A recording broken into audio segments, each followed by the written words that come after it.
이준석의 득표율과 김문수의 득표율과 이재명 후보의 득표율이 어느 정도로 나올 거라고 생각하십니까?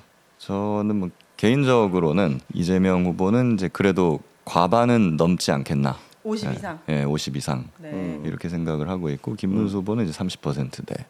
이준석 후보는 10% 미만. 이렇게 나올 거라고 저는 보는 것이 저는 뭐 김문수하고 이재명 후보는 뭐 다들 그렇게 많이들 예측을 하고 계신 부분이 크고 네. 특히 저는 지난 대선이랑 아마 투표율은 크게 다르지 않을 거라고 저는 보는데 다만 지금 윤석열에 실망한 보수층 그러니까 원래 2번을 계속 찍던 분들인데 이번에 계엄이나 이런 거에 굉장히 실망을 해서 하지만 이재명은 뽑기 싫은 이런 사람들이 그래도 상당 부분 좀 투표를 포기하는 효과가 있을 거라고 저는 보거든요. 예, 그렇기 때문에 이제 이재명 후보가 과반 득표가 가능할 거다. 예, 저는 그렇게 보고 이준석 후보 같은 경우에 제가 경기도를 주로 유세를 다녔는데 동탄을 가보니까 이준석에 대한 분위기가 상당히 안 좋아요. 본인 지역군데도. 유권자들이 회초리 예. 들어야죠, 그러니까. 진짜. 그 동탄에서 그 정도면은 이제 전국적으로는 이거는 쉽지 않겠다. 그 소위 젓가락 발언 이후에 많이 거꾸라졌구나 그런 느낌이 들었어요. 네. 박정희 교수님 어떻게 보십니까? 5-4-1 구도가 그대로 유지될 것 같다라는 생각이 드는데 네. 이준석은 10% 못 넘을 것 같아요. 네. 못 넘을 것 같고 잘 모르겠어요. 저는 초반에 이재명 후보가 한 55%까지 가지 않을까라는 뭐 예측을 많은 했는데 사람들이 그렇게까지 바라기도 했었고. 그렇게 안 될 것 같아요. 그래서 제 바람은 한 52%만 해도 성공이지 대단한 않는가라는 거죠. 생각이 들고 계산을 해보면은 권영국 1% 나올 거고 이준석 한 8%, 그럼 이재명 52%면은 김문수 얼마 나오느냐? 김문수 40% 넘을 수도 있다라는 자꾸 생각이 들어요. 소폭 넣을 수도 있다. 저는 네. 이 숫자가 진짜 방금 교수님 말씀하셨던 대로 이 숫자가 의미가 있을 것 같아요. 이준석이 10%를 넘느냐, 김문수가 40%를 넘느냐, 이재명 후보가 50%를 넘느냐. 그렇죠. 이 숫자들이 되게 의미 그렇죠, 있게 그렇죠. 느껴집니다. 네. 그런 상태로 돼서 그 뭐 예전에 뭐 문재인 후보가 당선됐을 때 쓸데없는 얘기 많았거든요. 합치면은 뭐 과반도 안 된 대통령이 때 그래 쓸데없는 얘기. 근데 이번에는 합쳐도 후보가 과반은 전 넘을 것 같긴 해서 50은 넘을 것 같긴 해서 네.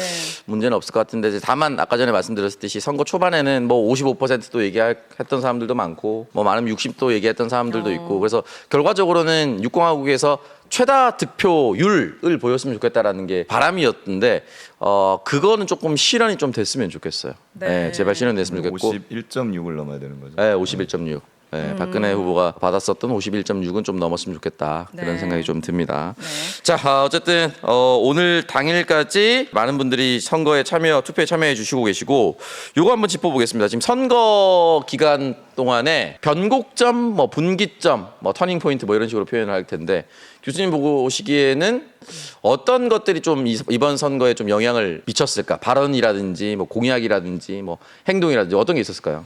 사실 뭐 큰 영향을 미치는 변수는 없었어요. 저는 없었다고 보고요. 네. 마이너 변수 정도만 있었다. 마이너 변수는 결국 이준석이다.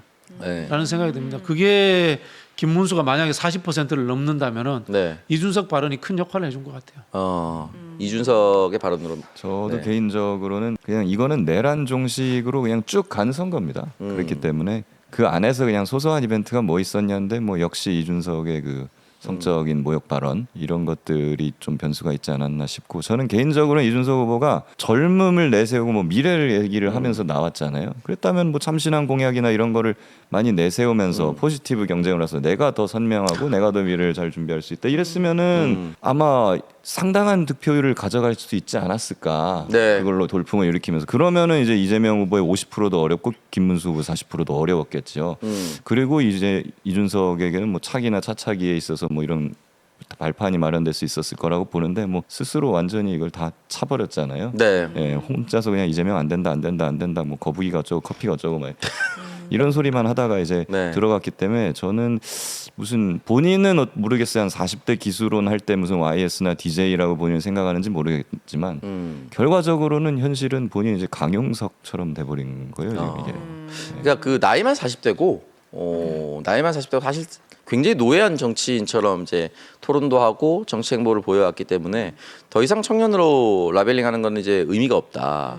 그리고 선거가 끝나고 난다면 이준석 후보는 곧바로 사법 리스크에 노출이 되기 때문에 저는 개인적으로 올 안에 이 사람의 정치 생명이 끝날 수도 있지 않을까라는 생각이 좀 들어요. 그러니까 처음에는 명태균 리스크만 저는 생각을 했었는데 지금 이제 그가 서식하고 있는 것으로 알려진 팸코라는 커뮤니티에 네. 잉포인트라고 해서 이 포인트를 약간 현금성으로 또는 사행성으로 어디 축구 도박판 같이 걸고 뭐 이런 것들도 있더라고요. 그리고 심지어 동탄 유세에 나오면 포인트를 쏴주고 뭐 이런 것들이 과연 자발적이었을까? 허은하 대표님 말로는 이제 개혁신당 당직자들도 이 펜코에서 많이 활동을 했다라고 말을 해서 고발을 한 상태예요. 네. 지금 정권이 바뀌면 이 수사에 들어가지 않겠습니까? 실제로 당직자가 여기 개입을 했었다라면 이준석이 알고 있었다라면 또 다른 문제들이 발생하는 것이고 또 유튜브는 주로 이제 다 보도를 했고 지상파는 아직 받지는 않았지만 곧 받을 수밖에 없는 게 장 이사라고 하는 사람과 이른바 접대 의혹을 가지고 하는 녹취. 이 부분도 피해갈 수가 없는 부분이거든요. 네. 그러니까 한두 가지가 아니기 때문에 정치적으로 생명을 이어나가기는 좀 쉽지 않을 것이다. 지금 아래 또 자막에 나오고 있지만 뉴스파에서 보도했었던 네. 이준석 접대업자 휴대폰 내역 입수, 귀빈 의전 받고 룸살롱 행위라고 나와 있는데 이런 것들이 지금 녹취 자기 목소리가 나왔기 때문에 정치적으로 좀 이어나가기 좀 어렵지 않을까요? 그거는 이제 두 분이 이 세 분이 선거를 끝나고 책임지고 저런 정치인을 그냥 없애주셔야 합니다. 제가 왜요?